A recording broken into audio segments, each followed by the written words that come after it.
Hey, welcome to The Explainer. We're all about breaking down big, complex ideas. So what if the most famous creation story in the world isn't just a story? What if it's actually an argument? That's exactly what we're going to dive into today. We're going to look at the Genesis creation account, not as some kind of modern science textbook, but as a really sharp, deliberate response to the blockbuster myths of its time. It's like asking, what fight was this story picking in its own neighborhood?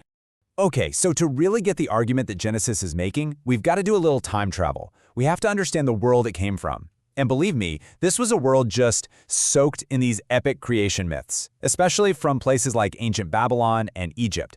These weren't just stories. They were the operating system for how everyone understood reality. And the biggest one on the block, the one that really dominated the conversation, was this Babylonian epic called the Enuma Elish. You can basically think of it as the #1 top-of-the-chart story about where everything came from. Yeah, and this was not just some kid's bedtime story.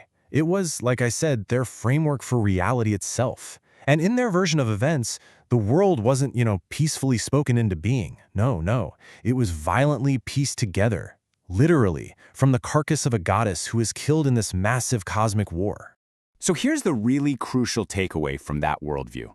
First, nature itself was full of gods. The sea, that's a god. The sun, a god. And they weren't always in a good mood. And then there's humanity. Where do we fit in? Well, we were basically an afterthought. We were created to be slaves for the gods, to do all the grunt work so they could kick back and relax. Okay, so you've got that picture in your head, right? This chaotic, violent, God-filled world. Now, let's switch over to the Genesis account. And I want you to watch closely because what it does is build this incredible point-by-point takedown of that whole worldview. It's almost like the author had a checklist of what everyone else believed and just went down the list, knocking each one over. And the first move is just brilliant. See, the Hebrew word that Genesis uses for the deep is tahom. Now get this, that sounds a whole lot like the name of the Babylonian monster goddess Tiamat. It's almost certainly a direct nod, but in Genesis, tahom isn't a goddess you have to fight. It's just water, a deep, passive, lifeless ocean. It's just sitting there, waiting for instructions. I mean, the cosmic battle is over before it even starts, because there's literally no enemy to fight. And that just perfectly sets up the main difference, doesn't it? On one hand, you have the Babylonian story where creation is all about brute force, it's messy, it's violent. But in Genesis, zero struggle, none. Creation happens through an orderly, effortless command. God just speaks, and boom, the universe comes into being. It's a completely different kind of power. All right, the argument doesn't stop there. It keeps going, systematically taking all these parts of nature that other cultures were worshiping as gods and basically demoting them. It declares them to be just things that were created. Okay, check out what it does with the sea monsters. This is so cool. In the myths all around them, there's this figure called Tannin, basically a chaos dragon, a rival god that the main creator god has to defeat. Genesis uses the exact same word, tanninim, but it describes them as just great sea creatures. There's something God just makes on day 5. No fight, no drama. It even uses that special verb, bara, to create, just to drive the point home. These aren't rival gods, they're just animals. And you see the exact same pattern with the sun and the moon. I mean, these were huge gods for everybody else in the ancient Near East. So what does Genesis do? It's so clear. It doesn't even call them by their normal names, probably because those names were the same as the names of the gods. Instead, they get this major downgrade. They're just the greater light and the lesser light. They're not deities you worship. They're just lamps, objects that God created and gave a job to do, provide light and mark time. But this next one, this might just be the most radical move of all.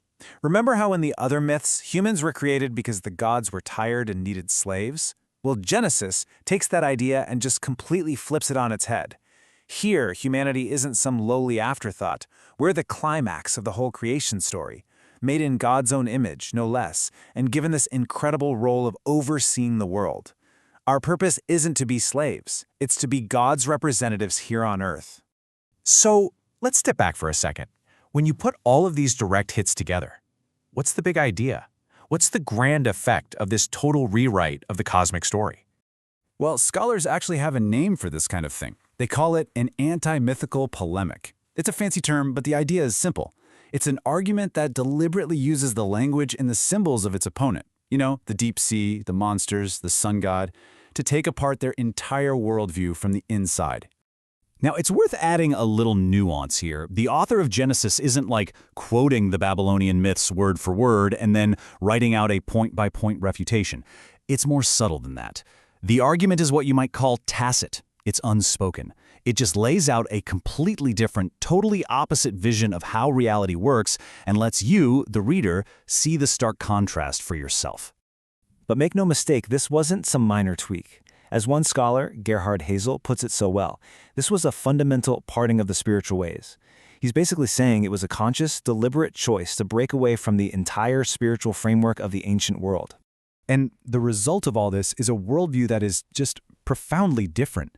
You go from a world buzzing with warring gods inside of nature to one single god who is totally outside of nature.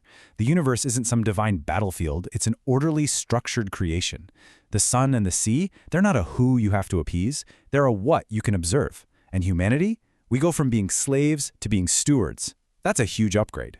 And seeing it this way is absolutely key. It helps you realize that the main point of Genesis 1 probably wasn't to give us a scientific textbook on how the world was materially made.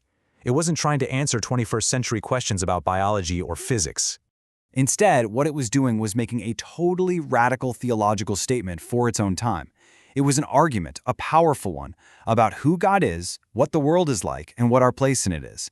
And it made that argument by standing in stark opposition to everything else everyone around them believed. So when you start reading Genesis like this, as an entry into a huge, ancient debate, it changes everything, doesn't it? It reframes the whole purpose. And it really makes you wonder, what other stories are out there that we think we know so well, but we're just reading them on the surface, completely missing the hidden arguments that we're trying to settle?